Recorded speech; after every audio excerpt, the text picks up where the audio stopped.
Okay, welcome to CS235, Applied Robot Design for Non-Robot Designers, as you all know. This is Lecture 7. We're going to be talking about cables. It's the last of the really standard and awesome mechanical transmissions we'll be covering, and then after that, it's kind of unusual stuff. Quick administrative stuff. Lab 2, hopefully I will be sending out tonight or in the wee hours of tomorrow morning. I'll probably give you about a week and a half to work on it. Maybe 2 weeks. We'll see how everybody's doing. I'm recognizing the pace is a bit much for both the students and the instructor. So that you can sleep and I can sleep, maybe we'll have a bit longer than expected for Lab 2. If you haven't completed Lab 1 yet, for a variety of reasons, don't worry about it. This is the first time we're doing it. It's a learning experience, both in terms of how to calibrate your guys' abilities, and you're all doing really, really well. But I've been doing this a lot longer than you, so it's kind of hard for me to tell how long it's going to take everyone. So some people did real fast, some people did not quite as fast, but in the end, I just want you all to learn how to do it and to succeed. So if you haven't already finished, don't worry about it. We can talk after class or send me an email and we'll figure out how to get you finished. New lab rules. Unfortunately, we are having some issues with basically our neighbors have dust accumulating on their desks. I am not admitting that we have anything to do with it. In fact, I'm not certain that we do. But it's a potential safety hazard. And as such, we are trying to accommodate them and at least help everyone investigate what the root cause of this is. If we're guilty, we'll fix it. If we're not guilty, we'll still help fix it because they're uncomfortable and think it's us. As such, until further notice, if you guys want to finish this quarter, now that we're past the drop date and we have non-refundable checks cashed, we have the following rules. The double doors to the big lab, the prototyping lab, won't be opened by anyone ever for the rest of the quarter. During office hours, please don't open the fire door. Which double door? The double doors right next to our lab. Like the one that goes straight? Mm-hmm. Yep. The fire door, which is also would let you into our lab, the one from the hallway, we're going to keep that closed during office hours. Please don't walk through it. If you need to use the restroom, you have to walk all the way around the building to get to the restroom. This is not something I am... Went to the hallway? Yes. So basically, enter the building through the back door and then do the side door into our machine shop. But don't leave our machine shop to go into the rest of the building. If you need to use the restroom, you can go all the way around the building to the restrooms. This is not how I would like it, but for us to continue, that's what we're going to be doing. I just want to be really clear. So yes. The hallway that you take to go to the conference room is okay? That is okay. That's the only entrance now. Okay. And then the restrooms are, you basically have to exit the building, walk back down, and when you have magnetic key cards, you'll be carded for that. I'll send out another email and show pictures of what doors I mean. Okay, if anyone is concerned about what you're doing, rather than telling them I don't care and you're going to keep doing it, please just stop, come get me, or call me at my cell phone and we'll resolve it. But for now, we have a lot of people who are very concerned, so be polite and apologetic. I'm going to be installing doormats at the entrance to the shop. Please use them when you enter and exit just to make sure we're not tracking aluminum shavings. And if there's any power tool on at any time in the lab, that includes power screwdrivers, power drills, grinders, laser cutters, etc., please tap on the window before you enter and let them stop. Basically, we want to make sure if we're generating dust that we stop generating it before we open the doors. It's going to be a little painful to obey these rules, but this is the condition of our continuing the course in the lab, so we have to live with it. If we need to get to the conference room, can we open that? No. During office hours, I'll have up caution tape, and if they catch anyone going in that door, they're going to shut our course down immediately. We have zero chances to screw this up. If you need to go to the conference room, you have to exit the building and walk through the back. And I hope all of you will take this very seriously, because I've spent, 20 hours of the last week, and every time, the first 2 hours of every day I come in here answering safety emails and safety meetings and safety phone calls and pop inspections from the Director of Health and Safety, and they're all very nice people, but Stanford takes safety very seriously, as they should. It just means we have to work a little harder. Wait, so I thought we were getting in from that door, the one that faces the conference room. Okay, let's draw a quick picture. So this is the back door. Okay, this is outside. These are the steps going down the back of Clark. And then you walk up the hallway. And over here, this is the entrance to our shop, okay? And then this is the conference room. And then this is the fire door. You may not go through the fire door again, period. If you need to go into the conference room and it has nothing to do with the class, you still have to go all the way around the building. If you need to go in here for the class, you still have to go all the way around the building. Then we come into our machine shop, and there are 2 double doors. These also are closed for the rest of the course. So basically, you come in here through the back. You can either go to the conference room if you want, or you can come in here to our machine, don't exit there. If you want to go to the restroom, typically you would have gone out one of these doors and come all the way around here. Now you have to go back out here, all the way around, and here if you have keycard access, or you loop all the way around the building and you go in there. That's what I mean. Is keycard access now available? It will be by Wednesday. Okay, so let's talk about cables.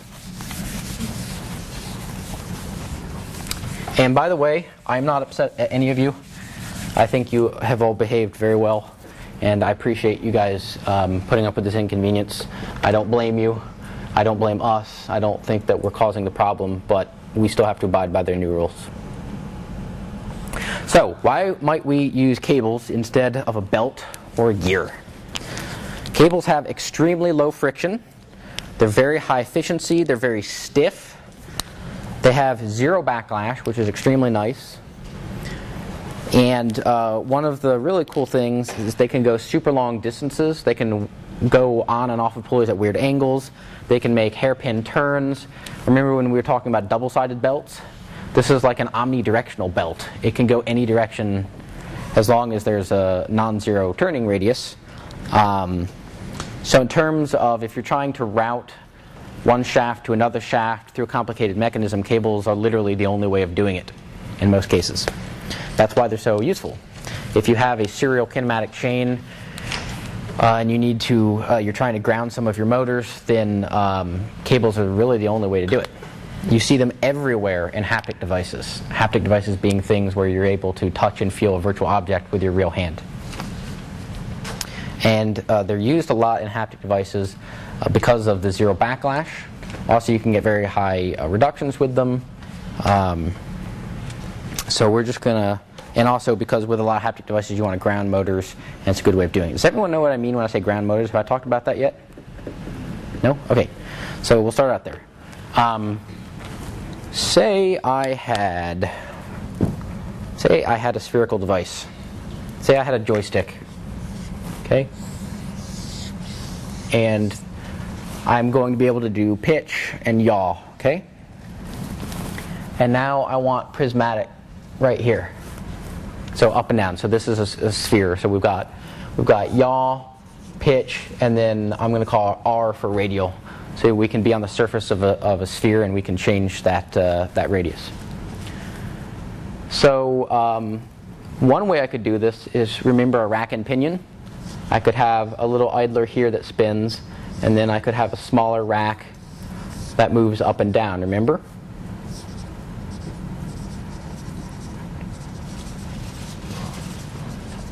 Everybody see this? So I could put a motor right here and that would move the radius up and down. So if my motor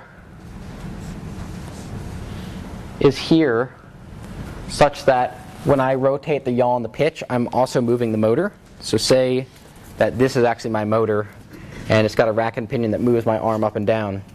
If when I yaw and pitch I move the motor, that means it is, quote, flying. Because it's flying through the air. Another term for this is not grounded. If I managed to come up with a mechanism whereby I could safely put the motor here and attach it to earth, this symbol being ground, then I would call this grounded. And there are a variety of mechanisms that I could use with cables, push-pull, actuators, etc., to route a cable through all of this mechanism and still have a rack and pinion. So often you have to ask, part of the reason why you choose a transmission, whether it be a belt, cable, gear, etc., is what you want to do with the motors in terms of if they're flying or grounded. What would be a disadvantage of a flying motor? Inertia. So this is flying, and this is some minus is inertia. What would be a plus? No transmission loss. Again? No transmission loss. No transmission, and there are lots of things for this. So we could have loss, aka efficiency. Mechanical complexity is probably the number one. If we fly the motor, we don't have to do anything weird to get from the motor to the rack and pinion. We just directly have the rack and pinion, right? So if you're trying to build a simple device, you may want to fly your motors if you need a motor there. But the downside is you're going to have increased inertia. And this doesn't matter for some stuff, but for haptic devices, you can imagine if you're trying to simulate, say in our lab we do a lot of microsurgical simulation, and so you have something about like this, like a little dental drill that's pretty small and petite. So if you have a gigantic, if this was the size of a scooter motor on your haptic simulator, and you felt that inertia, then it would be like you had, a dental pick made out of uranium, something really dense. It wouldn't feel natural. Or if you had a robot arm, and it's going to be moving around next to people, if you have high inertia because you're flying, imagine you put a motor at each joint here, right? And then you're flying around, you're going to knock somebody out if you hit them. Whereas if you put all of the motors here in the shoulder and grounded them and took cables out here, you'd have much lower inertia, right? Because, what was it, MR squared? So the further you put the motors out here, I believe, is it square or fourth? Square. So the inertia roughly is MR square. Are we sure about this? I always get confused between 2 and 4 where it's the surface area, etc. So the further out I put my mass here, I'm increasing quadratically the inertia, so I'm going to knock somebody out. So you want to, for haptic devices, for realism, and also for robot arms to be safe, you want to put the motors here grounded, but now we need some type of mechanical transmission to get all the way out through either serial or parallel linkage, and it gets complicated. Solution often is cables. That's why we're doing them. Okay, so just like with belts and gears, we have two basic types of motion, which are rotary and linear. So we could have something like this, which would be rotary, or we could have a rack and pinion type thing for cables. It's the same thing. So I'm going to reorder the lecture a little bit because if I don't show you how these work, it's going to be kind of confusing. So let's go over a basic cable design. Let's pick the rotary. So say this is the giant wheel I want to turn, and then this is a little pinion. Could come directly off of my motor. So the way that a cable works, remember with belts we talked about we wish we could do multiple wraps. Well, with cables we actually do multiple wraps. So say we take a cable here and we terminate it. Terminate meaning we fix it to this. So now I can take this like this, and I do a bunch of wraps, and I come back over here. Okay? Now when you spin this, it spins the big wheel. So what am I talking about with this? Let's draw it out.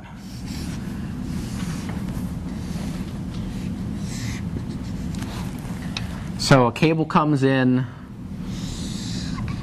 like this and comes out like that. This is sort of a top view on that. Everybody see how this is wrapping around? So one might ask oneself, why are we wrapping this around? Why don't we just do what we did with belts, which is just have a fractional part here? The reason is the following, and I'll just write it again even though we did it last lecture.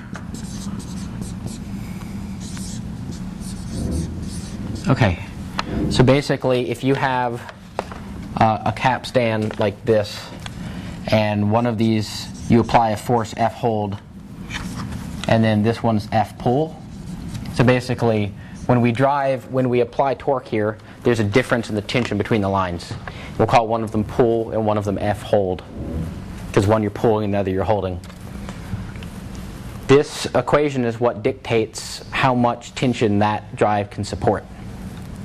So mu here is the friction coefficient between what and what, Two materials in contact. which being, In this case, the cable and the shaft. exactly. So we have, this is called a capstan, just a little terminology, this little thing here, and then the cable here. So this mu is a mu between the cable and the capstan. And then what is theta here? It's the angle. It's the angle of wrap. We'll call that the. I'll reverse it on you because I'm tricky like that. It's the wrap angle. So what would that be for one wrap? 2 pi. It's in radians because we're doing an exponential, so it'd be weird to start raising exponentials to degrees. So this is in radians. Okay, so if we did 1 wrap, it'd be 2 pi. If you really want to do it right, so just to be clear, if I figure out I need a certain torque for my haptic device, say right here, and then I know my gear ratio, then I know what the difference in tension is going to have to be between these two lines. So now I know my F hold and my F pull, and I know mu for my steel cable, and say it's, I don't know, an aluminum capstan, so then I can back out what the wrap angle has to be. So that's all well and good. Does everyone see how one might do that? Okay, so that's all well and good. Practically 3 or 4 wraps is like all you'll ever need, unless you're moving a space shuttle or something.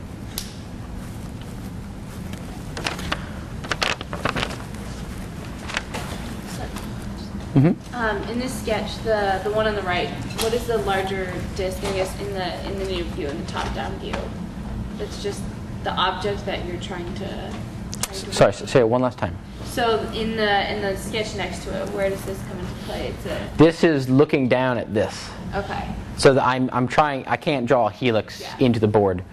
So if you take this, and then you rotate it like that. So this is the marker. Now we rotate it like this. And the endpoints are attaching to some object that's below it. That's these points here. So let me try to draw this 3-dimensionally, and I may fail, but okay. Oh God, this is gonna be terrible. So say we're over here. We start the wrap, and then we come down over here on the capstan. See that? Why am I terminating here? Why don't I just have a single piece of steel? It doesn't exist. They don't sell it like that. You can't make it like that unless it's like some type of gigantic ski lift, in which case you're beyond my knowledge or experience. They don't sell closed circuit cables, which is why you always have to terminate somewhere. Somewhere you're going to be attaching a cable to something. Now let's talk about this spacing. So it's limited rotation. It is limited rotation, exactly. So that's one of the fundamental differences between belts, gears, and cables, is because of that termination, cables are inherently finite rotation. It's a good thing to write down. If you need infinite rotation, you need a belt or a gear. And does the number of wraps, that just comes from that equation? Mm-hmm. Exactly. Now I'm going to switch over for a second and try something new, because I see that some of you are having trouble seeing this. So I'm going to try just showing you. And hopefully nobody will get dizzy in the process. Okay. How are the cables terminated on the wheel? We will discuss that in a little bit. Okay, everybody see these? So those are cable capstans. And then I'm going to turn them. You see the cable wrapped around it there? That's what I mean by the helix. There are multiple wraps. And then let's take a look in here. See those cables, how that comes on and off? So that's what I mean by the helix. Everybody clear on this? capstan? Yes, there are. And we will discuss that in a second as well.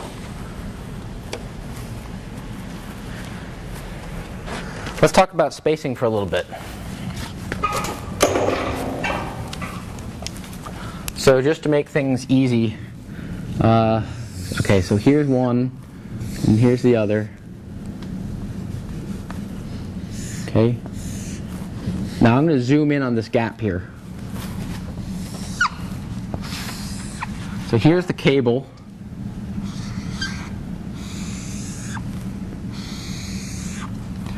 So see how there's a gap? How big should that be? Big enough for the cable is the right answer. So typically what I do is I make the gap between these two 1.5 times the diameter of the cable. I pulled that out of thin air. It could be 2 or it could be 0.3, or, 1.3 or whatever you want. It can't be less than 1. And the reason I do this is let's draw another picture. This cable has two things it could do. Let's draw identical pictures actually.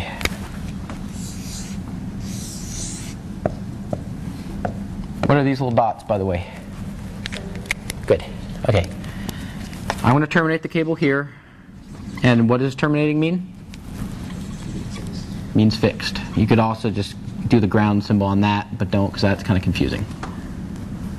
Okay, so I could either come up here under the capstan, and I'm just going to do one wrap for now. Wrap once and come down.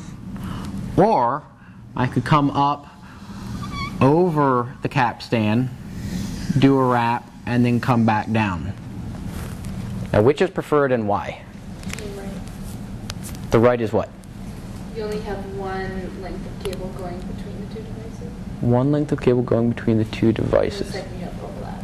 Or on the left you have overlap. Okay, say I see what you're saying. Yeah, we can make that better. Let me take away that concern. So say I come over here, and here I come over here. Does that take care of what you were worried about? I was talking between the two, the captain. Between this. See, between that and the circle above it, there's only one green line essentially, whereas on the left it goes twice between that area. Oh, well, that doesn't matter that much. I'm looking for something different. Would the right be better because for one wrap you get more touching the top one? It's actually that the right is bad, and that this one is good. Is it because it has a length that's sort of could be slack on the right? Nope. Look at the forces. Let's draw it. So the tension here in the line pulls this left and this right. And here we're pulling like that and like that. Okay? This loads the shaft a lot worse than this one does. And now this hopefully will explain this gap a little bit better. Because if I zoom in here for a sec, again, right now, this gap is this, okay? See that this is the direction of the cable? We have a strong vertical component. Now let's move this gap up a little bit. I'll draw it again down here. Let's draw them right next to each other. See how the vertical component of this is a lot less than the vertical component of this? As we separate these apart, let's just get crazy and let's just separate them by a mile.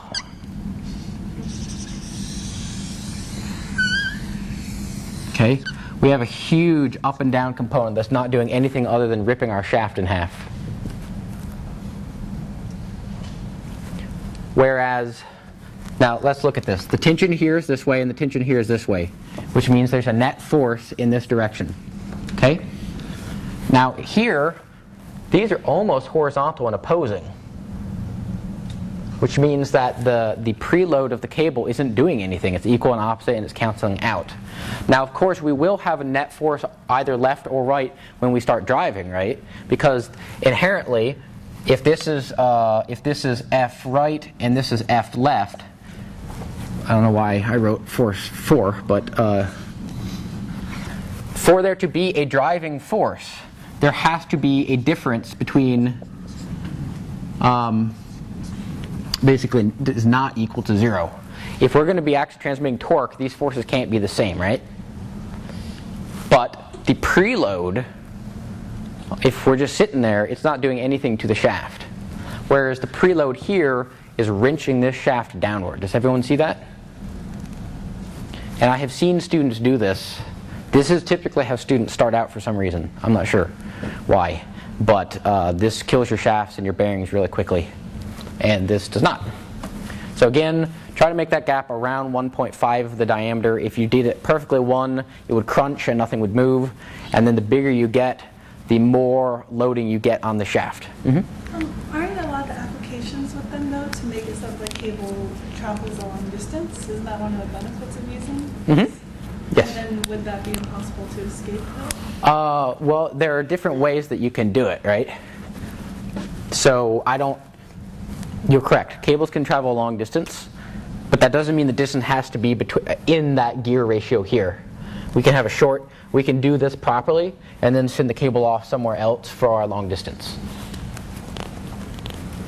So let me put it this way. Say I had a capstan here and a capstan over here, like literally, this is 1-to-1 scale, and I want to turn that one from this one, and I want a 10-to-1 reduction. Which would be better? To do my 10-to-1 here, where it's super big, like that, and I'm going to have a screwed up angle, or to do my reduction here, and then do 1-to-1 here differently. See what I'm saying? I can separate out my gear reduction from the way that I send my cable over a long distance. A lot of design is trying to separate out in your mind what you're trying to do. So you use one reduction for, and in fact, can anyone come up with a better thing to do here than a cable? Say this is the scenario. I want a 10-to-1 reduction and I want 0 backlash and it needs to go over a gigantic distance. Could do like a belt. So I could do a belt here, and as long as I don't have huge loads, I'm not going to experience backlash, especially if I use an anti-backlash belt. And then I could do the reduction here. Can you explain what you mean by the reduction? The gear ratio in, the ratio of the diameter between the small and the big gear. So often you'll mix and match mechanical transmissions for the different properties. For the good diagram you have there, don't you have 2 cables? Don't you want it 2 diameters? Where? Yeah, for that, between the distance between the 2 gears, it's Uh-huh. going to be 2 wire diameters apart. Because you have No.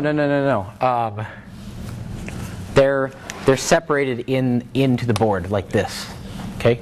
So they're not, if these are my 2 cables in this, they're not stacked vertically like this in between the pinions. They're spread horizontally. So that configuration, if they're too far apart, like you drew to the left, is bad. This is bad? Yeah. This is definitely bad. Why? Because you have the net force down. Yes. So that's just an exaggerated version of the one you have in the middle, right? That you labeled. This is an exaggerated version of this. I mean, you can take a good design and do it badly. So, okay, let's separate it out. These 2 pictures are trying to show the difference between passing underneath the capstan and over the capstan. Over the capstan is bad because you have a net vertical or between the axes force. You can take this and still screw it up. It should be around 1.5 cable diameter, because then we get basically from the preload no real stress on the bearings. But if we could also separate them, and if we separate them too far, it turns into this, where we have a net load between the 2 axes, and that'll crunch your bearings. Are there any other questions on this? I'm still confused. So you say you can use cable,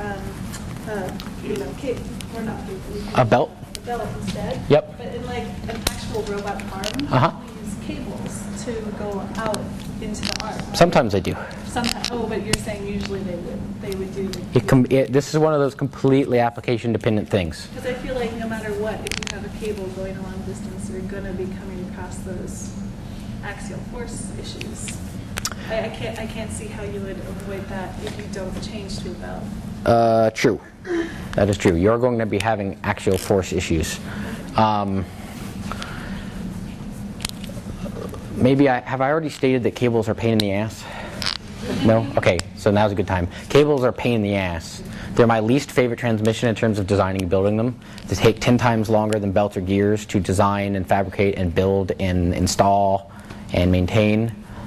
So I guess what I was getting at, but it was only in my head and I didn't speak it out loud, is if you have the option here between a cable or a belt, use the belt because it's much less of a pain in the ass. If you want to use cables in as nice and tidy and straightforward as a way as possible, because any chance they get, they will bite you. If you can use a belt, use a belt. If you basically use cables as a last resort. I do, at least. No, because I don't have to terminate the belt. Inherently, I have to terminate a cable, and terminations are like the number one problem with making cable drives, and we'll get to that in a little bit. I don't have to terminate the belt. Here's what I do for the belt. Ready? You tell me. Here's my belt, and then we need to tension it, and how am I going to tension it? And there's a slot here, and you're done. Whereas with cables, I have to do special terminations. Okay, so I'm not sure. Let me try to zoom in here.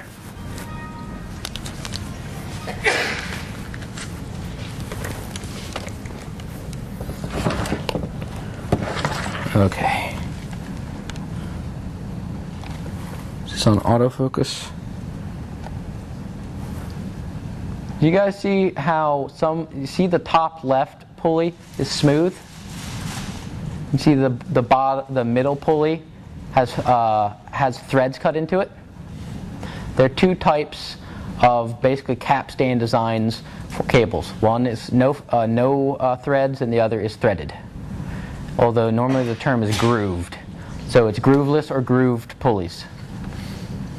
Everyone clear? This is very critical you understand this. Top left, no grooves. Middle, you see how the cable is in some of those grooves and the rest is naked. It's just grooves with no cable. Everybody got that? Okay. Why would I want grooves there?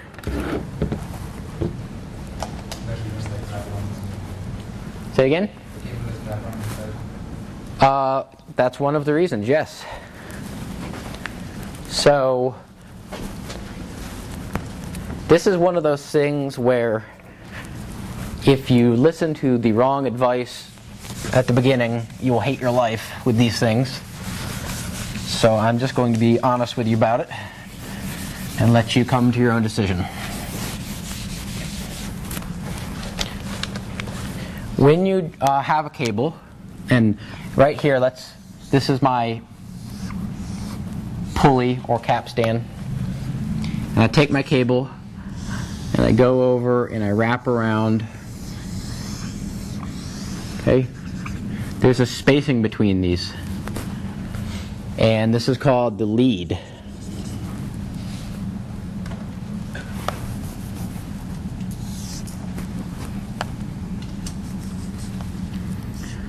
This is called the lead angle, or usually lambda.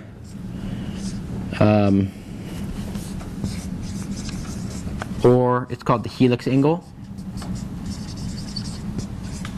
Okay? Now these are nice and spaced apart, right? No problems. What is the minimum lead I can have given that this cable has a cable diameter of phi? It's phi, right? If I zoom in here, I could have the cable stacked up like this. So the minimum distance is phi. Now what happens, say, if I get crazy and I try to make it 0.9 phi? It starts going on top of each other. So now I start getting crap like this happening. And how do you know if that's happened on your robot? Every time you rotate your joint, it will sound something vaguely like that. will sound like metal on metal scraping and crunching. So basically, your lead has to be appreciably bigger than the cable diameter you have. Again, I typically space it something like at least 1.5 of the cable diameter.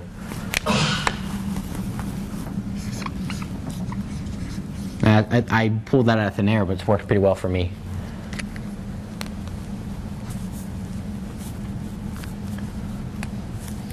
Now, the reason we have grooves is because grooves help the cable behave nicely and stay in place. You can imagine, say these are spring-loaded and I whack my robot with a hammer. I'm not throwing anything this lecture, by the way. Can't fool me twice. I whack this with a hammer and the line goes slack. Do you think it's going to go back nicely into a perfect helix? Probably not. It's probably going to jump a tooth or something. And that's terrible. So let's zoom in here. Let's make another one. Okay. So this is my groove, and this goes around and around, and then my cable's sitting here. And now the cable goes slack, and now I'm up here. Say there's another tooth here, and this is my other cable. Now maybe it moves, jumps from here all the way over to here, and starts crunching. Okay? This is way more likely to happen if you don't have grooves, or rather, if you don't have grooves. Grooves help force the cable into that screw thread, into that helix angle. They just make it behave so much better. Now that doesn't mean that you can't do it without grooves. You can. In fact, most of my designs don't have grooves, and I'll tell you why in a second. It just means that it's harder to install, and you're more likely to screw it up if something goes wrong with the robot if you don't have grooves. Now, the other reason we have grooves is... But if the cable is like tied through the grooves, how can it jump out? Because I just slammed my robot and my line went slack. One of the biggest problems with cables is what happens when things go wrong, and they will go wrong. So, remember the preload? We spec'd both the tension in both sides of our cable for the max force, and then we load one side and unload the other side. So, if this is my cable and these are my two lines, and I do a torque that way, I'm increasing the tension here and decreasing the tension here. If this goes slack, I come out of my grooves and start crunching the rest of the cable. The other reason you want grooves is for fatigue life of the cable. So if this is the cross section of my cable going in, a perfect circle, and then say this is the side here of my capstan, it squishes down to more like an oval when it goes over the cable because it's loaded, right? And then we unload it again, and it's a circle. So this is going squish, unsquish, squish, unsquish, squish, unsquish, as each little segment of the cable gets loaded and then unloaded. Basically, as this touches the capstan, so say we pick a point right here, and it looks circular. And now we rotate, and the point is actually on the capstan here. We've squished. And now we rotate all the way through, and the point's back out here, and we're unsquished. That cycles and fatigues the cable. And one way to get around this is to use grooves. So instead of it being flat so it has to squish, you make, with a different color, you make, that is the thread. It's a circle, a semicircle. Okay? Now it can't squish down quite as much, right? Because this had to, if I superimpose this, that's what it used to look like. This is supporting and keeping it in a circle. Now let's talk about whether or not this matters. If you're working at a company and you need your robot to not have to get serviced every year, then you want threads. You want grooves. Because we're talking about the difference between having to service it in 2 years or 10 years. So if you're a company, this really matters that you put grooves on here. If you're a PhD student, it does not matter at all. I defy you to cycle your robot that many times that your cable fatigues because you don't have grooves while you're still matriculated at Stanford. It's not going to happen. So, the only reason why I personally, as a PhD student, use grooves is because it makes the it makes the cable behave just a lot nicer. But let's talk about what type of groove, because that makes all the difference in the world. Don't you have more deformation of the cable if you're like some, if it's just running through like a some V area and like you're not Yeah, let's talk about that. Anybody notice I pulled a little sleight of hand here it's circular and here it's V? So the difference is machining. You don't make these yourself. Or let me rephrase. If you know a little bit about machining, you can make an ungrooved capstan no problem as long as you have a nice concentric dialed in lathe.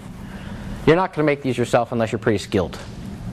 You're definitely not going to make a semicircular profile because they have to custom grind a lathe tool to give you that profile. This, you can go on McMaster, and I can send you the part number. You can buy 60 degree little point tools that cut these, and it's pretty easy. So you put it in power screw thread driving mode, you put in your little tool, and 5 minutes later you have a perfect thread. The problem is this cable gets wedged in here. Remember we talked about V-belts and how that wedge shape gave you extra torque? You don't want to get wedged in there. That's bad. That's how you start slicing into the side of the cable. So let's recap for a second. Y'all are researchers. You're not working at companies yet. If you are going to work at a company, you want threads. If you're going to do threads, go the whole way and do semicircular, because this is not good. Because you're researchers, I would tell you probably just do without grooves. And if you look over here, I'll show you later Dr. Salisbury's various famous widgets. About half the time he doesn't have grooves. And he's like, if you had to know something about Ken's mechanical prowess, it's cables. I mean, he's good at everything, but he's like a world expert at cables.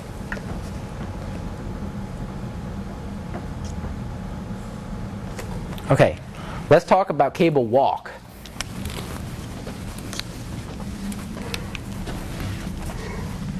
And has everybody got this down? Or I can go over here. Oh God, there's more. Okay, for the sake of argument, let's say I have a rack and pinion because that makes this easier. So this is the out, let's draw it like this. This is my capstan. I should draw that in a different color, shouldn't I? So this is my capstan, okay? And my cable comes in here, and then it exits here. And I've got a helix. Someone tell me what's wrong with this picture. There's no helix in there? Yeah. Why is this coming in straight? It should not. It can't be. Does everyone see why? Let me try drawing it correctly. These lines and this cables, for those of you who don't like details, are hell because every itty bitty little detail on cables matters dramatically. Cables don't fail nicely, they rip in half. So what this should be, you start here and here.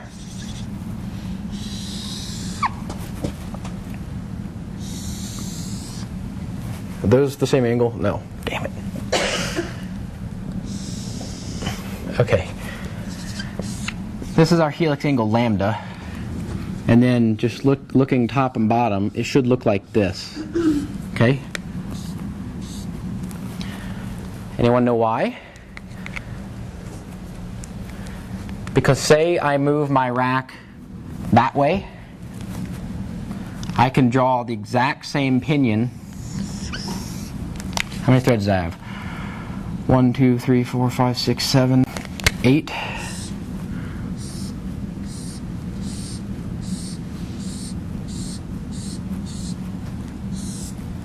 This comes in at the same angle. Whereas over here, and I apologize, it's kind of hard for me to see too well what I'm drawing.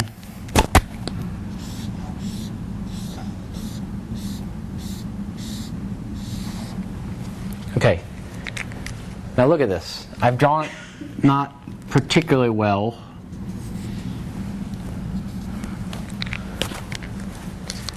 See how this endpoint and this endpoint are never changing, and this angle of the cable going off is never changing?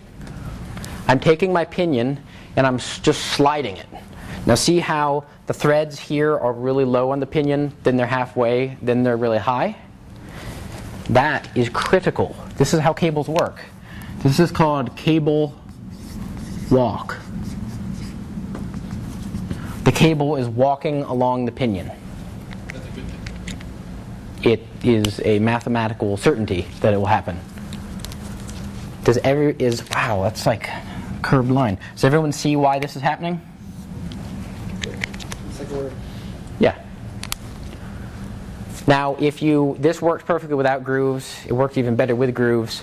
But this is a fundamental thing. If you don't get this, Lab 3 is going to be hell for you. This point and these angles of these cables are never changing. The only thing that's happening is as we're rotating this and moving this way, this entire coil of threads like this is walking up and creeping up the pulley as we rotate. That's called cable walk. Now you might ask me, well, how do I know I have enough room?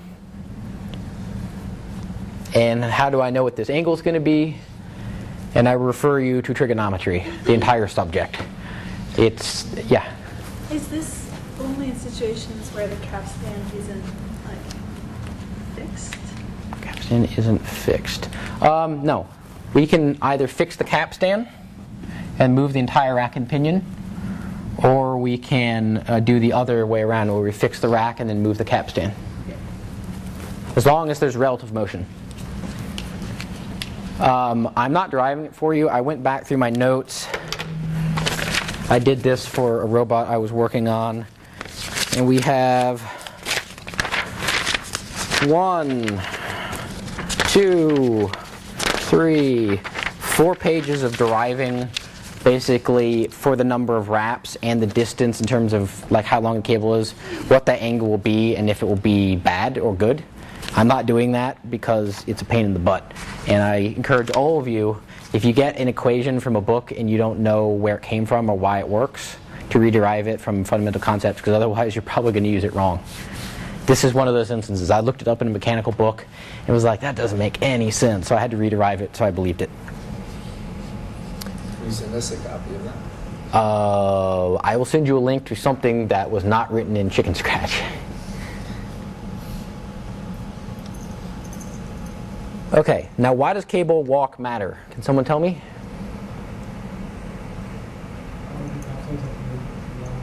Yeah, your capstan has to be long enough. If you kept walking and walking, you'd fall right off. Now the other issue is maybe we decided to put a flange on this. So the flange will keep it from walking off. What happens when you have too much cable walk for a given length of capstan here and we have flanges? They'll overlap and crunch. That's one of the common sources of the crunching noise. So I don't like to calculate that many things about cables, but you always need to calculate the wrap angle and the cable walk. Okay, let's talk about flanges for a second. There's absolutely no reason you have to have flanges for cables to work properly. However, they make life infinitely easier for installing cables. I can't prove this to you, but you're just going to have to take my word on it. I have installed cables with and without flanges, and there's a difference of a factor of 10 in terms of the time it takes without flanges. Because basically, while you're trying to tighten the cable, it's trying to come off of the capstan if you don't have flanges. If you do have flanges, when you're putting it on and it's a little slack, you can actually assemble it. So again, you don't need it for it to operate, but your life is going to be a lot easier if you do have flanges. Now there's another term called fleet angle.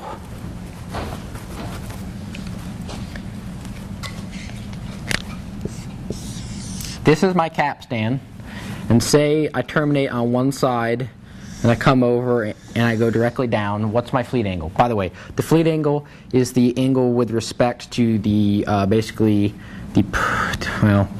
I don't remember if they define it with respect to the axis or the orthogonal of that, but either way, add or subtract 90 and you're fine. I'm going to define this as a 0-degree fleet angle.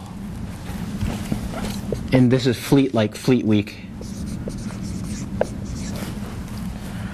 So then if I took my cable and yanked this way, then this would be my fleet angle F. Now why does this matter?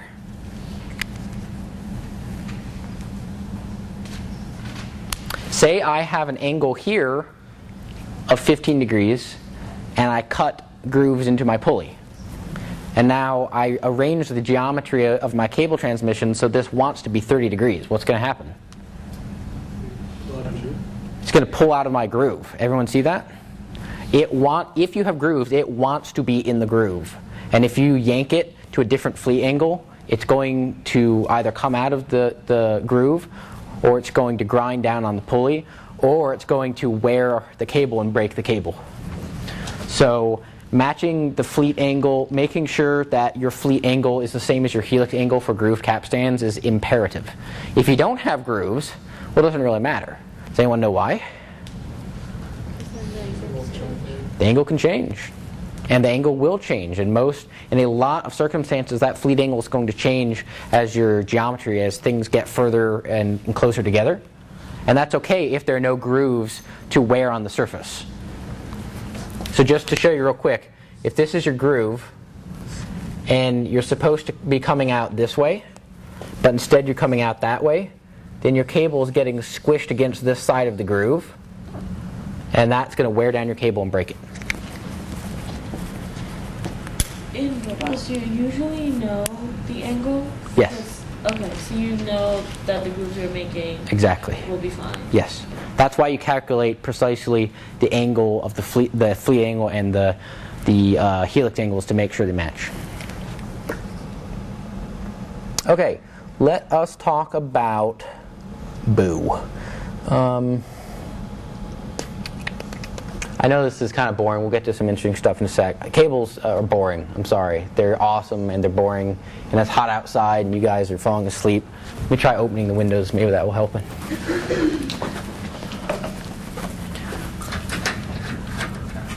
Okay, tensioning cables. How do I do it? Think back to belts. Dig deep. You could do that.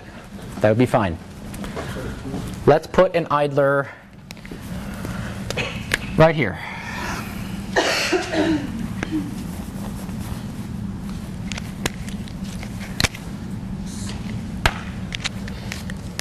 Let's put an idler right here, going into the board. What's the problem?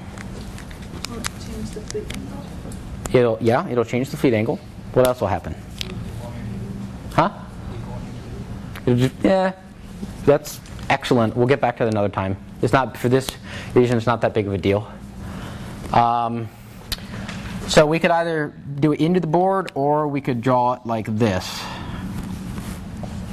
And let's say we put some flanges here and here. Now what's the problem? Might scrape the It's going to hit the flange. This cable walk is annoying because it means that if you try to put a groove in an idler or you try to put flanges, it may, A, it'll pop out of a groove, and B, it may hit your flanges. And C, as it creeps up and down that idler, it's wearing in the axial direction. Okay? So this pulley is free to rotate like this. So any component this way is great, it rolls. But any component, axial component this way, as the cable walks, wears down the idler. So you can use idlers to tension cables, but you have wear issues both for the idlers and for the cable. If you angle the idler? You could angle the idler, that'd be fine. What's wrong with that? Or it's not wrong, it's just a pain. It's a pain, it's complicated, and you have to machine at weird angles. Machine is like 90 degree, that's about it. Okay, so we could do an idler, yes? Can you put an idler in a different direction? Does that help? Or that? Yeah, you could, but it's a little bit of a pain. So let's think about some other things. We could pull the entire motor, right? Remember before where if we had, for a belt, if we had these two and the belt going around, we'll just yank them, spread them this way. We could do that. Okay. Now cables have this just awesome thing. They're called turnbuckles. Anyone know what that is? Okay. So imagine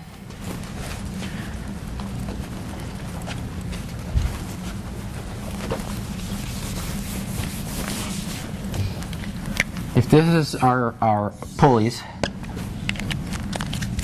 and say this requires, I don't know, 100 millimeter long belt. Okay, so this needs to be 100 millimeters. We can either spread these so that actually we have a 100 millimeter belt that requires, now it requires 102 millimeters, so we're stretching the belt, or we could add basically something called a turnbuckle, which is basically a screw and a nut attached to the cable, which is yanking on this cable to make it shorter. And I'm going to come over here to show you what that is. And that's called a turnbuckle. Any of you interested in nautical stuff like yachting will know this. They are awesome. And I use them quite a bit. Now let's look at why.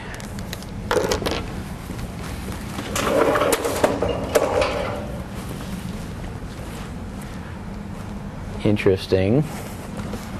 Okay, so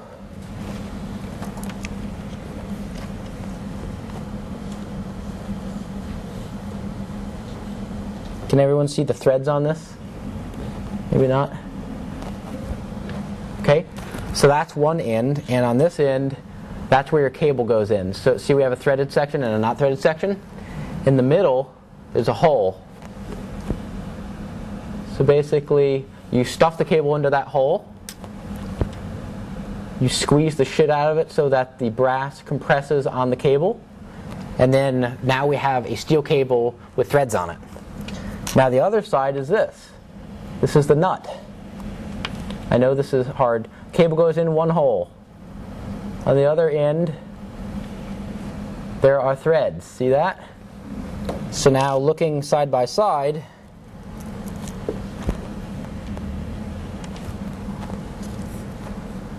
we have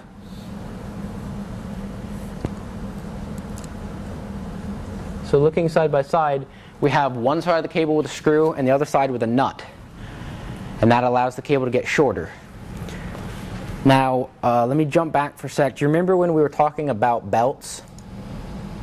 I told you that there were some issues with frequencies. The fundamental frequency, it was somewhere. The fundamental frequency for a span of string was 1 over 2L square root of T over mu, where mu was the linear density. What happens when you take a turnbuckle and put it in smack dab in the middle of a span of steel cable? No. The length is the same. The length is unsupported. The length is the same. Mu goes up. Now it's not like the linear density is distributed because it's just a fat mass in the middle. But our string just got heavier for the same length and the same tension, which means we lowered our resonant frequency. So turnbuckles are great, but be careful when you use them because it may lower the resonant frequency of that span of cable to something that kills you.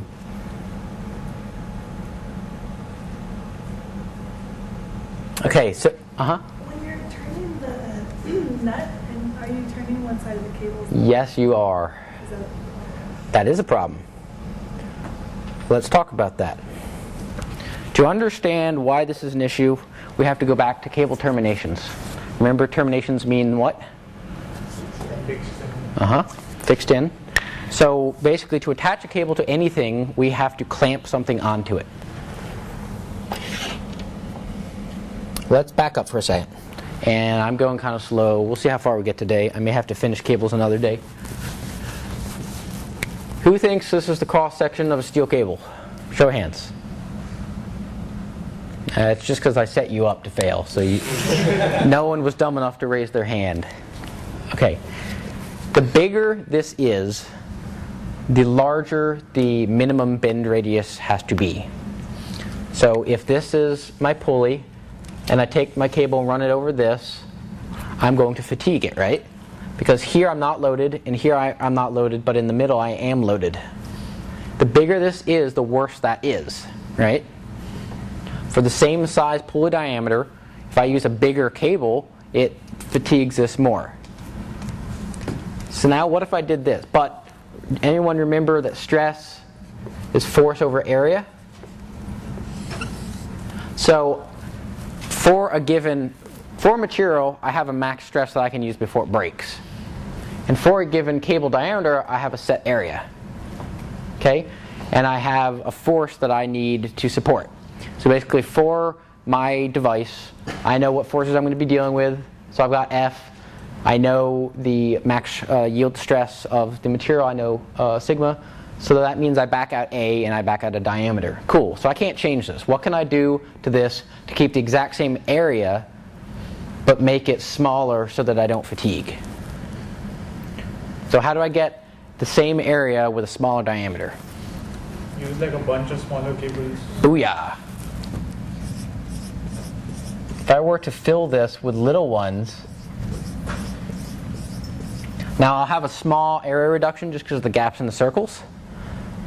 But overall, roughly, I got most of my area with much smaller cables, and each one of these cables has, it can go over this much easier without fatiguing. So when you're buying a cable, this is very important.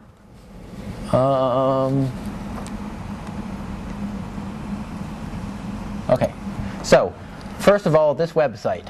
Where do you buy steel cable that's nice? You buy it from Sava Cable. End of discussion. They're the only people who sell quality steel cable.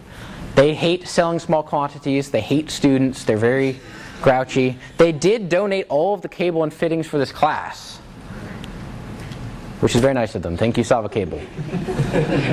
But I mean, they sell to companies like Intuitive Surgical. So, I mean, PhD students wanting like a sample of a foot of cable really pisses them off. So McMaster sells the stuff, and it's from Sava, but they don't have the full selection. So if you can, try McMaster. So let's look at this down here. This is a coating. We'll talk about that later. Maybe we have an inner core, and then you see we have basically little bundles and then actual fibers. So let's go down here. Everyone see this? These are different constructions you can get, different ways of filling in that circle. And usually, and I don't know why, it's always in 7s and 19s. So we got 1x7 where it's single strands and we got 7 of them. 1x19, 3x7, so you have basically 3 little bundles of 7 each. 7x7, 7x19, 7x49. Which of these do you think will have the best fatigue life properties for basically the same cross-sectional area? 7x49. 7x49, which is why it's hard to come by and it's expensive. Typically when you buy stuff, this is the Rolls Royce. I don't know. This is like a Honda, and this is the Pinto. Anyone's parents have an exploding Pinto? No? Okay. My in-laws did. What's the flexibility that can vary with it? Extremely. If you take basically the same cross-sectional area, this will be like a limp spaghetti noodle, and this will be like, I don't know, the antenna on a car. There's a huge difference in flexibility between these two. It's hard to get this on McMaster. You can usually get 7x19. Let's talk about coating. So we take this, great. Anyone know what I mean by the coating on a cable? This is fun. I'm having both sides of a conversation. Okay. Nope. So here's my little bundle of cables. And now I'm going to put a coating on it like this. Okay? So this is always like a plastic coating. The reasons they do this are: 1, abrasion. If you have to eat something off your cable, would you rather it be the structural element or a sacrificial coating? The coating. Also, vibration and noise. This is softer than the steel, which means it's a low-pass filter. It's damping out your vibrations and the noise of your drive. I hate coatings. I don't know anyone who actually makes precision robotics who uses coatings. And if someone on YouTube is watching this and swearing and saying that's me, I apologize. This is coated cable. It's got black gook on it. So now let's talk about why this is bad. And again, this is one of those chicken and egg things. I have to go back and talk some more before we talk about this, before we go back to the turnbuckle. Because we have these, what do you think will happen when I cut my cable in half? It will fray. So let's go back to this, to the dyno light. Okay.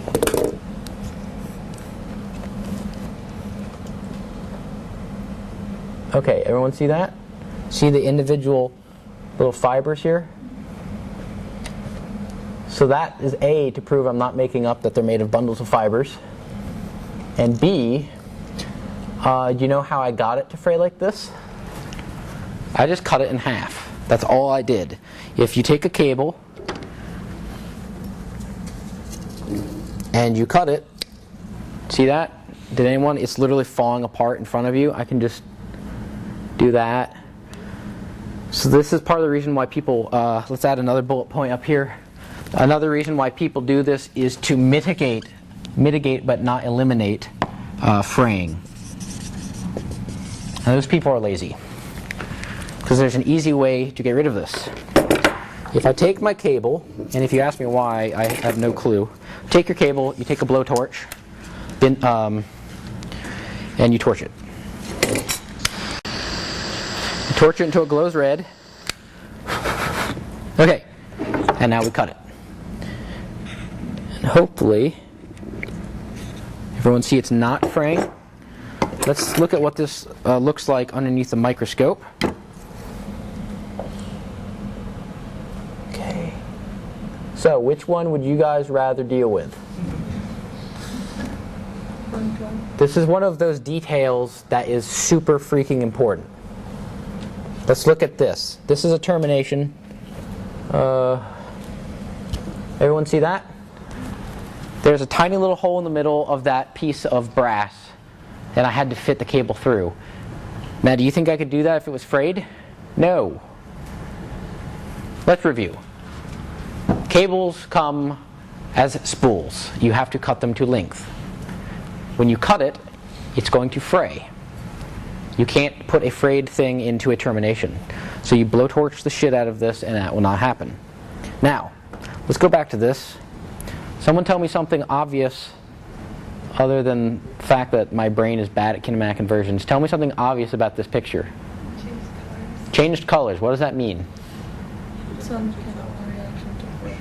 Basically, you're heat treating the steel and increasing the brittleness. See, anyone, the black is just burn. And anyone see right here, I believe, although I'm partially colorblind, that should be blue. It's called bluing the steel. And I'm probably wrong on the exact percentage, but I think you reduce the strength of it down to like a third of what it used to be. Okay, so here's my termination. Do you then at this point just sort of, ignore that part? Yes. You stole my next point. You stole my thunder. Okay, see how my termination here is on the nice looking silver part? But I still have this all sticking out, so that's bad. So I'm going to slide this. Now you see how my termination is almost on the blue? And now you see I can make it all nice and compact if I put the termination right on that blue part. Now what do you think will happen if I try to use that section of blue steel for my termination? It will break. It will break very quickly, and you will be very sad. So let's go over how you cut a cable. You take your cable, mark off the length with the permanent marker, give yourself way more than you think you'll need. Give yourself an extra foot. You blowtorch until it turns red, and you cut. Now, anyone know what these are? They're wire cutters. They are special wire rope cutters. When you go to McMaster, this is not called steel cable or cable. It's called a wire rope because it's a rope made of wire. I could use scissors. I could use wire snips. I could use whatever these things are. Hey, I know, I'll be fast and use a Dremel. Now you laugh, but I saw someone do this and they almost took my eye out with this. There's one way and one way only to cut steel cable with these. These are precision, really hard, really sharp wire rope cutters from Sava Cable. They're Swiss made. They're very nice. They also have this special geometry in it that doesn't crush the cable. So with scissors, you crush the cable from a circuit cross section, but with these, it keeps the circuit cross section as it cuts as much as possible. It will ruin your scissors, and it will not cut this, it will fray. Same thing with all of these. Now let's talk about this. What do you think is potentially terrible about cutting it with a Dremel? It will wrap. We actually had a PhD student in the lab years ago, unnamed of course. He's in the federal witness protection program now. He tried to cut steel cable with this, and it wrapped around. And then he clamped one end of this to the table. So then what do you think happened? The damn thing started going like this around the room in a circle, and I had to jump over and unplug it from the wall to get it to stop. And then I instructed him to do this, and then 5 minutes later he did the exact same thing. At any rate, I digress. If I ever see someone cutting this with a Dremel, it's game over. You're out of the lab for like an hour. Okay, so someone tell me another bad thing about coated cable based on what I just showed you for cutting cable. What do you think is going to happen? It's going to melt, it's going to burn, it's going to smell nasty.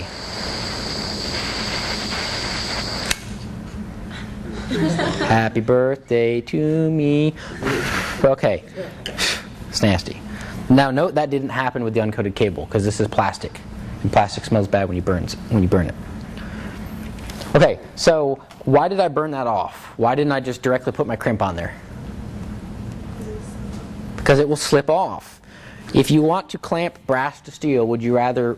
Oh, I guess I just answered my question. You're trying to clamp brass to steel. And if you put your brass clamp around this red coating, and this is soft, it's just going to rip off. It's just going to shear off. So here's the deal. If you... But with a coating, you don't have to burn it because it doesn't fray. I thought it will fray. Let's back up for a sec. If I put my crimp on the coating, it will shear off. Okay? So I have to take that coating off. I can either burn it off or I can cut it off. If I cut it off, I'm going to cut accidentally some of the fibers of my rope, and then my rope is going to be compromised. If I burn it off, it smells bad. Either way, it's got to come off because I can't crimp to the coating. So my question is this: why do we want a coating at all? Just get rid of it. There's no reason. It's one of these things that they're always trying to sell me, and I just don't get it. So for my purposes, and again, this is my personal opinion, I never ever use coated cables because it's just a pain in the butt. Why brass termination? I don't know. They just sell it as brass. I guess because it's soft, so you can hand crimp it. Typically, terminations are brass, aluminum, every now and then steel. Let's talk about terminations for a sec, because that's where we were going. We talked about the turnbuckle, right? So, would you rather see a website or a microscope? Okay. Actually, I'm going to draw this because that'll be easier. Ha!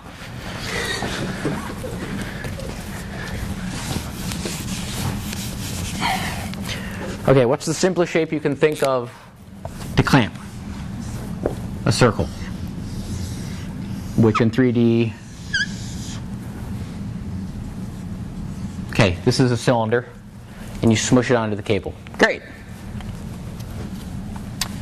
Now what if we did this? What if we made this so it had sort of a... This is called a bull nose.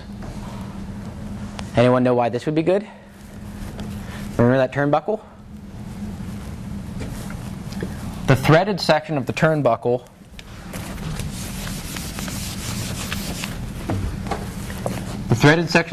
looks like this. So we have threads over here internally, and then we have a hole here, and the cable comes out like this. And someone asked me, when you're twisting that turnbuckle, isn't it winding up or winding down the cable? This is the answer. You put this inside, and then this termination slips against this face of the turnbuckle. And that's the reason we want it rounded, not flat. Flat is going to make it grind against itself, but rounded means that we rotate much more smoothly. Does everyone see how this is happening? If we just clamped rigidly this turnbuckle into the steel cable, then as we twist this screw, we would twist the cable. And that will kill your cable. Guaranteed. Give it a few twists and it's done. If we decouple it so that this terminates on this bull-nosed or rounded termination, it rotates against this surface, and we're able to rotate the screw without rotating the cable. Yep. How small do you think makes it? Very small. Excellent question. This is for big honkin' terminations. This is for little terminations. For like really small and medical device design and haptics, they're so small they don't sell crimpers for them unless it's like quantity 1 billion and then you need a special machine. Use vice grips. It's okay. Just be careful. And you want to rotate them as you clamp. So actually, let's do that. Which direction you want to rotate, kind of with the twist of the cable? No, I just do like 290 degrees. Let's switch over to my other camera. This is awesome. This is like ESPN. Different cameras, none of which work. Okay.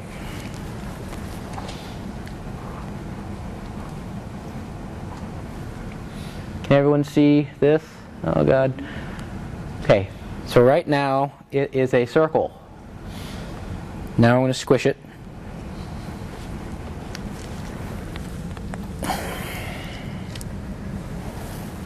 Hopefully you'll be able to see it got squished. Can you see the ridges on it? It's got ridges. So what I meant by rotate is you'll squish at this angle, then you'll open and spin it 90 degrees and squish again. So to draw that, you take this and you squish this direction. Then you rotate 90 degrees and you squish this direction. That's how you do a termination. They have all types of terminations. Just to draw them really quickly, you know about the turnbuckle, which is basically a screw thread. And you know about this type, and they also have the right cylinder version. They also have one that terminates, this is called an eye or an eyelet. What do you think goes on the other end of this? A hook. Like that. So you can put these two together. Let's say we want to terminate a different way. A common way is to take a screw and a plate and to put your cable right here. Okay, so as we tighten, the screw head mashes down on this, and maybe we'll be nice and we'll even put a washer. What's going to happen? Well, it's going to fall out, but what else? We're going to crush it. Crushing of cables is very bad. So looking at this from above, if this is the washer, this is the simplest way, right? Just tangent. Is there anything else we could do? We could wrap it. Like that. That distributes the load so we crush less, and it also keeps it from just popping out the side. If you want to use a screw to terminate it, that's how you do it.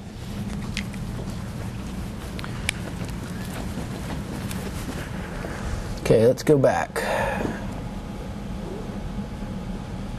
You can also buy these pre-crimped. You say, hey, I need a 100 millimeter span of this diameter cable, and I want the following crimps on either end, and they do it for you. It's expensive, and it's not a flexible design, but if you're building a machine and you're dead set that that's the distance, just get them to crimp it for you.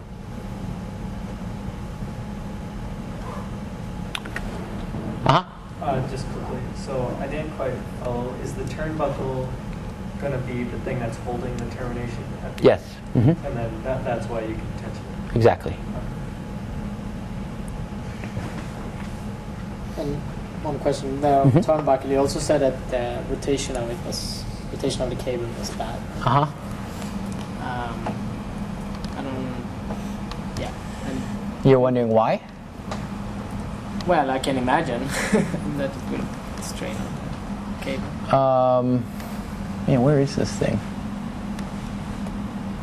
Do you guys see pull guidelines? Okay. So the reason it's a spiral of rope twisted together, right? That makes up this. It's not like straight sections of yarn. They twist them together. If you rotate about its axis, you're untwisting it. This is on Sava's website. Basically, if you don't want to fatigue your cables and break them in half, follow these guidelines. This is the type of construction, and this is for infinite fatigue life. How many times the pulley, the big pulley that the cable goes over, should be times the diameter of the cable. So say we have 7 by 49, the nice stuff.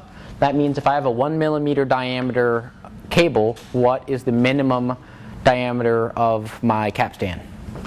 15 millimeters. So then you buy the cheaper stuff, 7 by 7, and it's 40 times.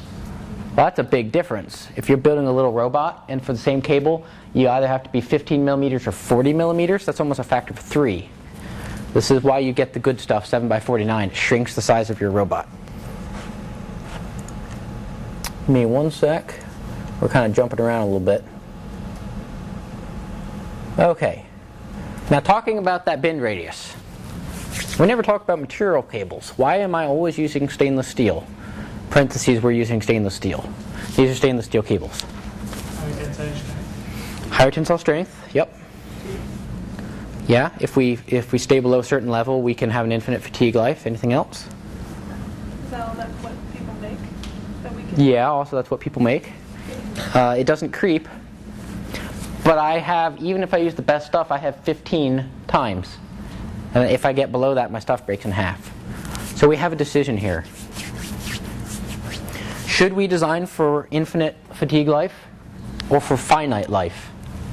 Or should we find a different material that can have a smaller ratio than 15? So a lot of the times people design for infinite life because, hey, I want my stuff to keep working. Sometimes you simply can't. The application is just so severe that you just can't do that. And I'm going to give you an example. Does anyone know what this is? This is an early version of the gripper and wrist of an intuitive surgical Da Vinci robot tool.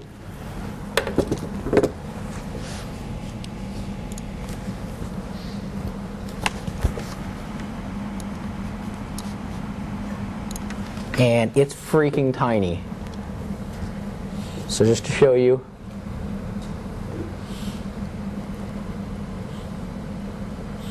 I mean, I'm literally having to get a microscope to show you, so everybody see that? Now I'm going to rotate it. See those little pulleys in there? See how ridiculously small those are? I don't know what ratio they've got, but it's a hell of a lot smaller than 15 times. So I talked to them about this, and I think they use some type of special tungsten or something. The reason why you can only use these tools about 10 times isn't because they're being cheap and they want to keep, you know, the whole, like, do you sell the razors or the razor blades? And from a business perspective, you want to sell the razor blades. It's a little bit of what they do, but mostly it's a technical problem. They're using cables. Because it's going inside the body for minimally invasive surgery, it's got to be tiny. So, and they need certain force specifications for the cable, which means they have to have a certain cross-sectional area for the cable. Great. So that means I have a minimum size of the cable and a minimum size for the pull diameter due to the space constraints for minimally invasive surgery. So the only solution is I can't obey that infinite fatigue life. So the reason why you can only use it 10 times is because on the 11th it snaps in half. Now it's not really the 11th, it's more like the 20th. But this is even a problem for the research units where they give it to universities, and the people are like, hey guys, can you give us the version that doesn't break? And they say, no, there isn't one. Like, they've got one that goes like 50 usages, and past that they all snap in half. This is an example of having to design for finite life because that's the best you can do. Now, instead of doing that, we could use this. Anyone know what this is? Spider wire. This is for fishing. It's incredible stuff. So it comes under different material names. They are in fact different, so you'd want to look up the different material properties. It's called Vectran, Spectra, Dyneema. Most of it is for fishing. It's extremely strong and lightweight. In the minimum bend radius, I don't know what it is, but it's way tinier than for the stainless steel. So maybe not for intuitive specific product, but in my robots, I can use fishing line and not the clear stuff that also is mistaken for weed whacker wire. It has to say Vectran or Spectra or Dyneema. I could use this. What are those called? Vectran, Yeah, Vectran. Spectra, These are like Marvel superhero names. And Dyneema. And what's the one problem with this? Anybody know? Other than it's not as strong as stainless steel. Nope. Actually, it's going to have lower friction than the steel. Well, it depends on. Anyway, we can wrap a few more times and we're fine. Creep. Plastic creeps. That means you stretch it, and over time it gets longer. You stretch stainless steel, and it doesn't get longer over time. So write that big on the board. Creep. It digs through your trash and tries to take your identity. It's terrible. Okay, so will this happen with a stainless steel cable? The answer is yes, but the reason is not because of creep. Remember, this is not made as just a bunch of parallel axes. This is made by twisting them all around in one long spiral. The twist, it's basically the geometry settling in. You can imagine if you took this and you yanked on it, it's not creeping because of the individual fibers. The individual fiber is a chunk of stainless steel. The macro structure of this is a helix that wants to get tighter. It has a preferred geometry. And so it's called stretching, not creeping, in this stretching. So then it's not really a disadvantage.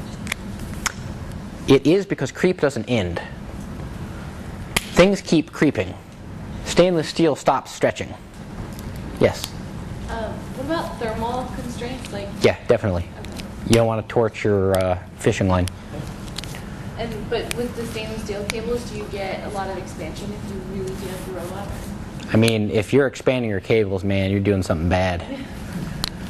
So again, creep keeps creeping, but the stretching stops. Once it reaches its preferred length, it'll stop.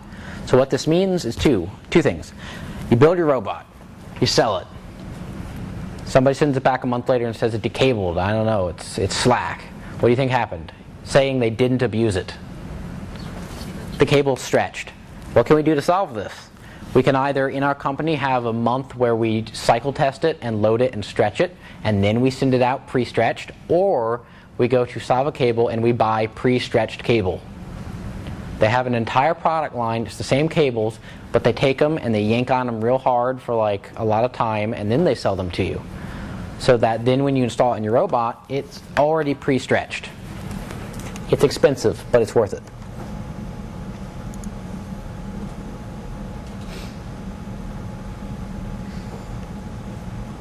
Okay, how much time we've got? Good. Let's talk about a fundamental.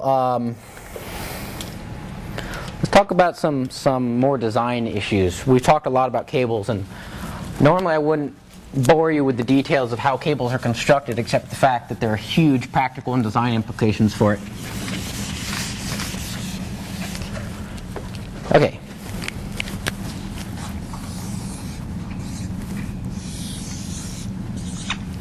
I want to spin this. Say there's a little bar attached and I want to spin that lever back and forth. And I'm going to use a cable drive. And I'm going to draw it on here. So I terminate there.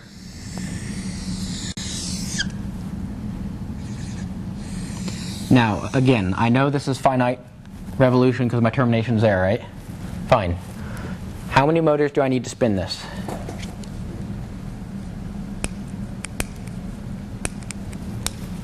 Anybody? What? I could be one or two. I have two strings. So I could connect it right here, and I don't know. This is not the way to do it, but just so it looks simple, I could just put a motor right there, and I'll wrap it around like that.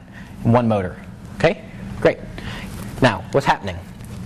On this side, let's call this right, and this left. You thought I was going to do something different, like alpha and delta. As we rotate this way, I have more rotating this way, I have more cable here and less cable here. Anyone see that? Okay, now why does this work?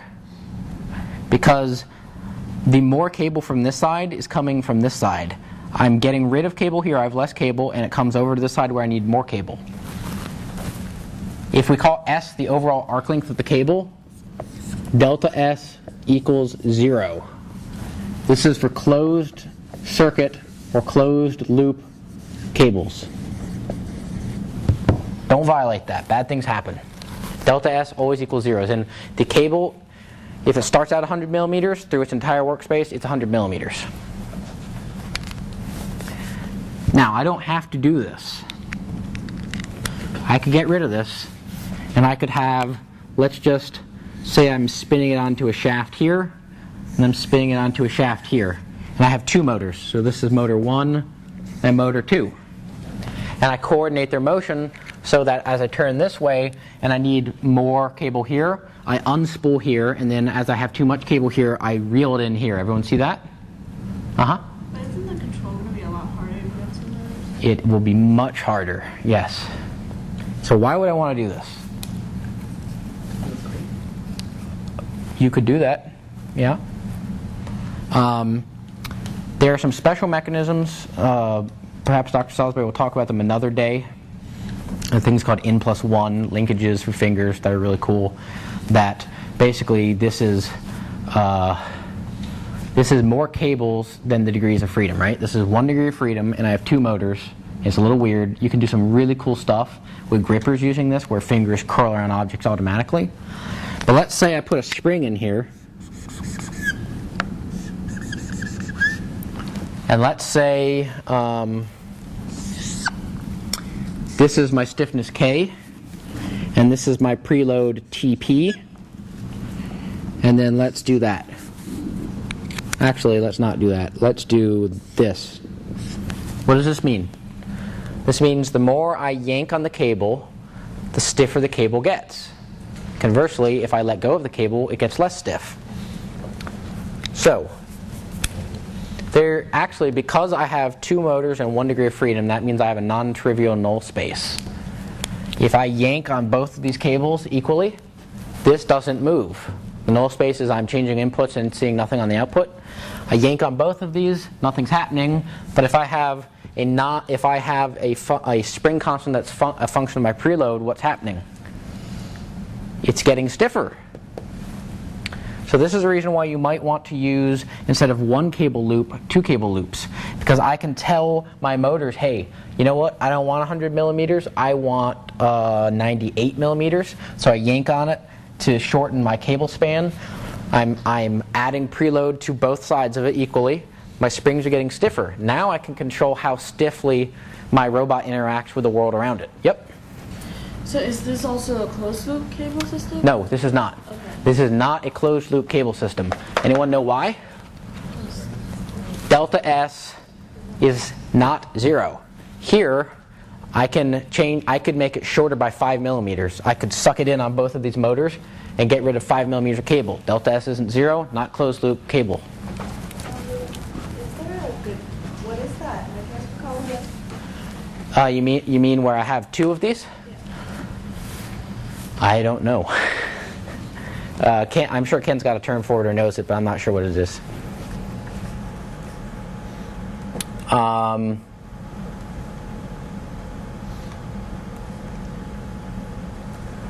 What happens if I have a changing arc length and I don't mean it to?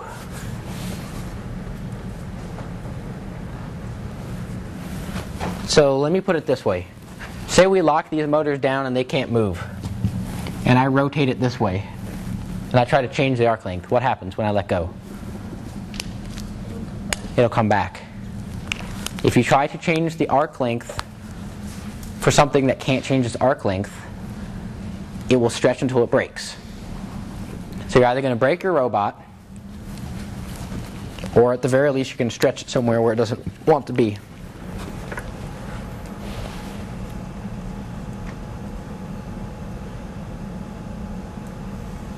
Okay, we're getting there. Don't be a good heart.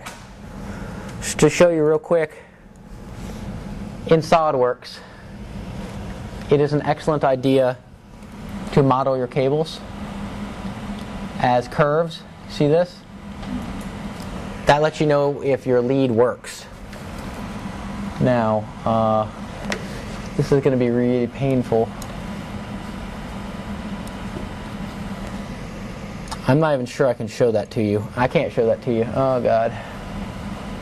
We'll go over that another day. So let me check, see if we have anything left. Somebody quickly tell me why we want to be using cables. Awkward angles. Huh? Awkward angles. Yeah. No backlash. Yep. No friction. Yep. That's good. Okay.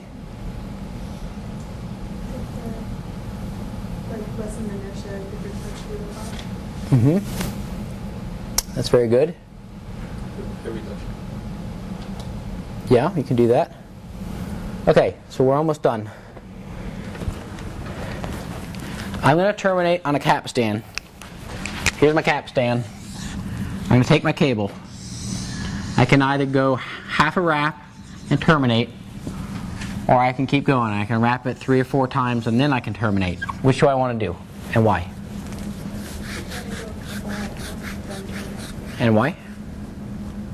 Because the slack in your cable actually goes basically from one termination to another. So If I have a force here, the holding force it requires on the other side is exponential with the wrap angle. I can literally scotch tape it down and it won't move, and I've done that. When you're assembling these, I've literally used, after a bunch of wraps, scotch tape. Whereas here, if I have half a wrap, it's going to be a screw, and then I'm going to have to clamp, and it's going to crush the cable, and eventually it's going to rip out. I think for the remaining time, as you've all been patient and listened to me yammer on, I'm just going to shoot some video of this cool stuff to show you. So what this is, you can do just about, oh wait, no. Oh man, you thought it was going to get interesting and I fooled you. I have a question about the wrapping. Uh-huh. The more you wrap, do you get more rotation then, or is it still? After one wrap, it depends. It really does depend. Oh God, the entire thing is terrible. Come on. I just want to show you something cool. Okay. So this is pretty neat. This is on my spherical haptic device. So I've got a motor here and I wrap like 3 or 4 times. I come out here, pass these redirects through a hollow shaft, through a series of idlers, up to a prismatic slide, and I terminate on either side of that block. Now a couple things are happening here, and I'm going to go fast. These idlers add friction to your system. Every time you go over an idler, you go from not stressed to stressed and back. That cyclic energy loss feels like friction.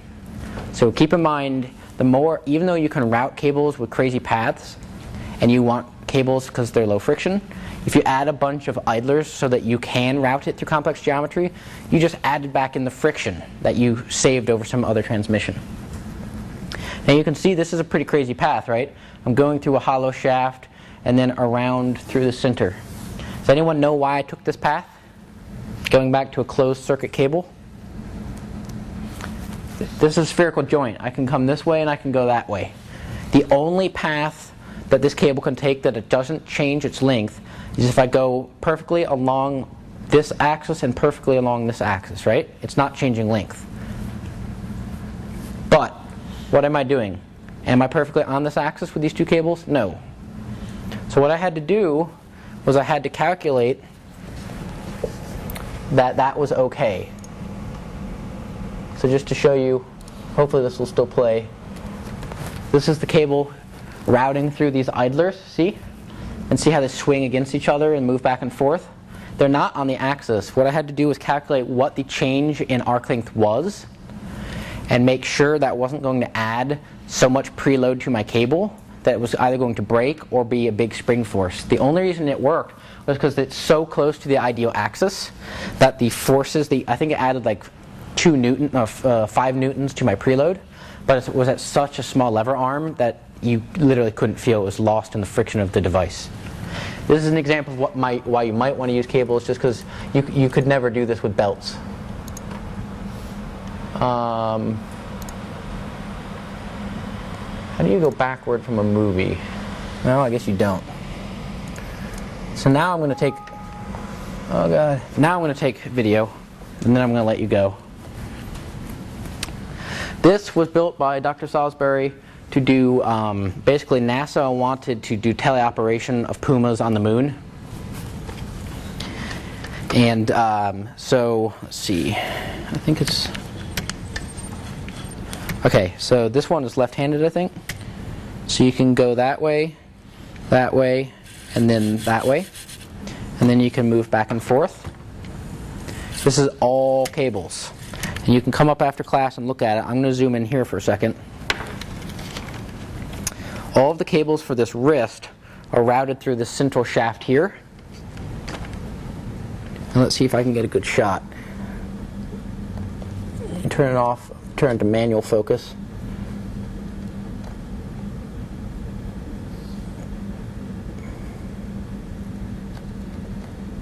See that?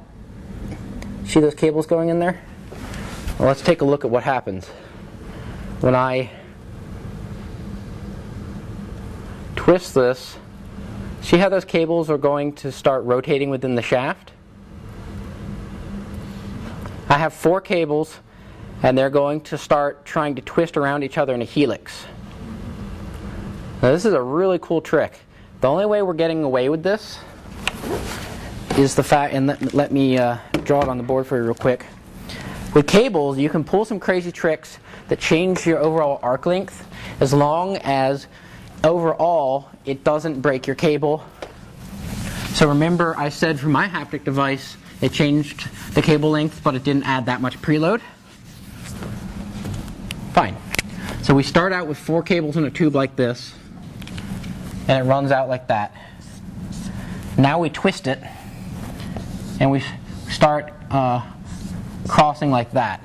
At some point they're going to meet in the middle and start wrapping around each other. As long as I never actually touch the cables, and it's a long enough length that the change in arc length is really, really small, then it's okay. It's a trick. And this is something that Ken likes to play a lot of the time with cables, is he does little tricks that change the arc length, but not that much. Let me show you another example from my haptic device. We're going to look down on the haptic device for a second. So this is the capstan, and then I put 2 little pulleys like this. Okay, and I put my cable like this. Now these are fixed. These idlers can spin, but they can't move. So someone tell me what the problem is here. Well, fleet angles are 1. Let's exaggerate this for a bit. Say we have a really long pinion now. As I walk that way, I do that. As I walk this way, I do that. This is making the cable longer, and this fleet angle threatens to pop off of this pulley. If you do it in this space, it's not possible. If you do it in this space, it's very possible. But you have to calculate what the fleet angle is going to become and whether or not it's going to pop off your idler. And you also have to calculate if this change in arc length is going to stretch your cable so much that it kills it. Let me show you another really cool thing. Anyone know what this is? This is the Silver Falcon done by Akil Madani and Ken at MIT. It is the precursor in many ways to some of the IP for Intuitive Surgical's robot.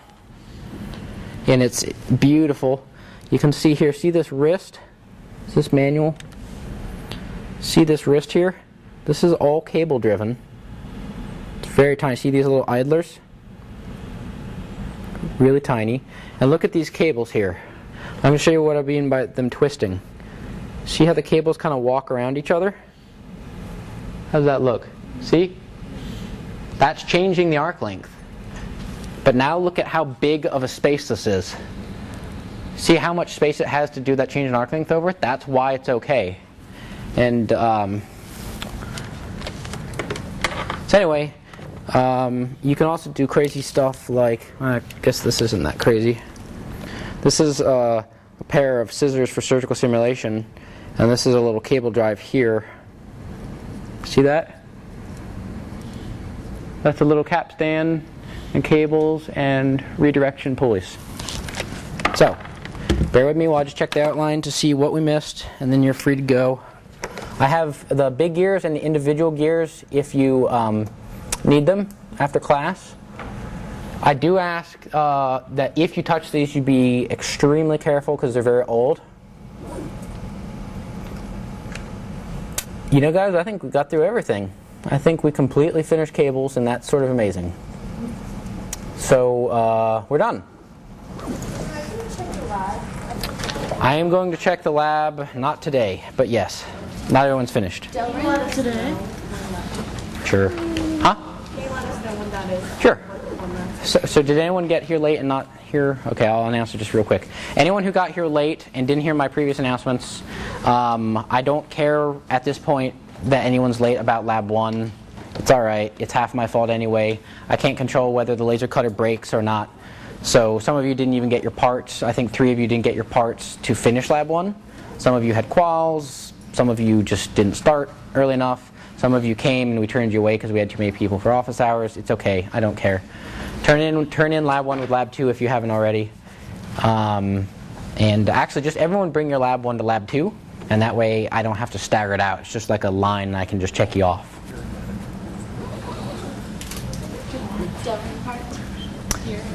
Probably Wednesday. Willow ran out of nitrogen. And then I've had like a series of safety inspections after safety inspections. So is the fleet, how